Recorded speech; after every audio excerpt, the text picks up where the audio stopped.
যে 3টা ভূমিকম্প এখনো আসা বাকি আছে। নবীজি বলেছেন একটা পৃথিবীর পূর্ব দিকে হবে। পূর্ব দিক কোন দিক?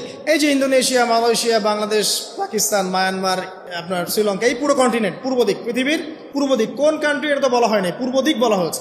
এবং এখানে ভূমিকম্প বলা হচ্ছে না, বলা হচ্ছে ভূমি ধসে যাবে, মানে পুরো ভূমিটা নিচে চলে যাবে। এখন যারা এগুলো নিয়ে গবেষণা করেন তারাও কিন্তু সেম কথাই বলছেন, খেয়াল করে দেখেন। তারা হয়তো বিজ্ঞান দিয়ে ব্যাখ্যা করছেন, কিন্তু হাদিসে কিন্তু এটা বলা আছে। আরেকটা হচ্ছে পৃথিবীর পশ্চিম দিকে। আর পশ্চিম দিকে কেন হবে জানেন? সমকামিতার কারণে, সুদের কারণে, জেনার কারণে, পর্নোগ্রাফির কারণে, এবং সারা বিশ্বকে তারা যে জুলুমটা করছে, এই জুলুমের প্রতিফল হিসেবে আল্লাহ পাক ধসিয়ে দিবে। এর কোনো অস্তিত্বই থাকবে না। এখন মনে হচ্ছে না যে পুরো সারা ওয়ার্ল্ডকে রুল করছে, অস্তিত্বই থাকবে, ভূমিধস। আরেকটা হচ্ছে পৃথিবীর মাঝখানে। মাঝখানে কারা আছে বলেন? মাঝখানে আমাদের আমিরুল মুমিনিনরা আছে এখন, নাকি? যারা গান বাজনাকে উন্মুক্ত করে দিচ্ছে, যারা পর্দার শিথিলতা নিয়ে আসছে, হ্যাঁ, যারা ইসরায়েলের সাথে আতাত করছে, এরা আছে, আমিরুল মুমিনিনরা আছে। তো সেখানেও একটা ফিতনা অপেক্ষা করছে, অপেক্ষা করতে থাকেন। তো এই কথাটা বলতে গিয়ে আমি এখানে এসেছি। পৃথিবীতে কিন্তু এখনো 3টা বড় বড় ভূমিকম্প বাকি আছে। আর সর্বশেষ আলামত হচ্ছে ইয়েমেন থেকে একটা আগুন বের হবে, বিশাল আগুন।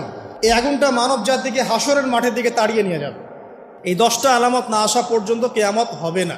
অতএব আপনি এখন রিল্যাক্সে নাকে তেল দিয়ে ঘুমান, নাকি ভাই?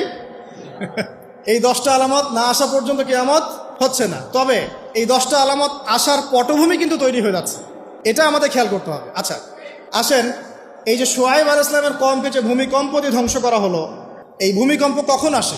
আল্লাহ পাক বলছেন তার রাসূলের মাধ্যমে, যখন সমাজের মধ্যে পাপ বেড়ে যাবে, অশ্লীলতা বেড়ে যাবে, মানুষ মাদককে হালাল মনে করা শুরু করবে, জেনাকে হালাল মনে করা শুরু করবে, এবং এই যে বেপরদামি বেড়ে যাবে, তখন সমাজের মধ্যে ভূমিকম্প দেখা দিবে, ভূমিধস দেখা দিবে। গান বাজনা, বাদ্যযন্ত্রকে মানুষ হালাল মনে করা শুরু করবে, তখন এগুলো আসবে। তো এগুলো কি আসার বাকি আছে? এখন কি মনে হচ্ছে? আল্লাহ পাক আমাদেরকে হেফাজত করুন, আমিন। বাঁচার উপায় কি? ওই যে বললাম, রব্বানা বলেন, আতিনা মিন লাদুনকা রাহমা ওয়া হাইয়্ লানা মিন আমরিনা রাশাদা। এভাবেই ইতিহাস নিজেকে পুনরাবৃত্তি ঘটিয়েছে।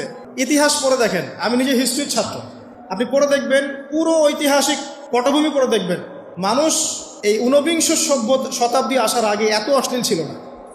এখনকার বিশ্বে যত সমস্যা চলছে, কয়েকটা বলি, রিবা বা সুদ, জেনা বা উন্মুক্ত যৌনাচার, তারপরে বেপরদামি অশ্লীলতা, 4 নাম্বার আপনার মাদক, ঠিক আছে, 5 যে বড় মহামারী পর্নোগ্রাফি, যত বড় বড় মেজর সমস্যাগুলো চলছে, যেগুলো ইয়াং জেনারেশনকে ধ্বংস করে দিচ্ছে, এগুলোর ম্যাক্সিমাম এসেছে কিন্তু পশ্চিম থেকে। খেয়াল করে দেখবেন, এগুলো কিন্তু বাংলাদেশ থেকে আসে নাই, আসছে ভারত থেকে আসছে, পাকিস্তান থেকে আসছে, সাবকন্টিনেন্ট থেকে আসে নাই। এগুলো দেখবেন একটা নির্দিষ্ট জায়গা থেকে আসছে।